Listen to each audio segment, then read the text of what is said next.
Hi అండి. ఈ చేపల ఫ్రై చెప్పలేనంత రుచిగా ఉంటుందండి. టూనా ఫిష్ అండి ఇది. ప్లేట్లో ఫస్ట్ 2 స్పూన్లు కారం, 1 స్పూన్ సాల్టు, 1 చిన్న స్పూన్ పసుపు, వేయించిన ధనియాల పొడి, జీలకర్ర పొడి, గరం మసాలా పొడి అండి ఇది. ఇవి కూడా వేసి 1 స్పూన్ అల్లం వెల్లుల్లి పేస్ట్ వేసుకోవాలి. ఇప్పుడు ఇవన్నీ బాగా కలిసేలాగా కలుపుకోవాలండి. కొంచెం నీళ్లు పోసుకుని కలుపుకోవాలండి, అంటే చేప ముక్కలకు పట్టించాలి కదా.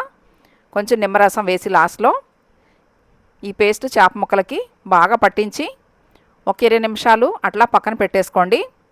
హెల్త్కి చాలా చాలా మంచిదండి ఈ చేప. ఇప్పుడు ప్యాన్లో ఆయిల్ పోసుకుని స్టవ్ సిమ్లో పెట్టుకుని ఈ ఫ్రై చేసుకోవాలండి.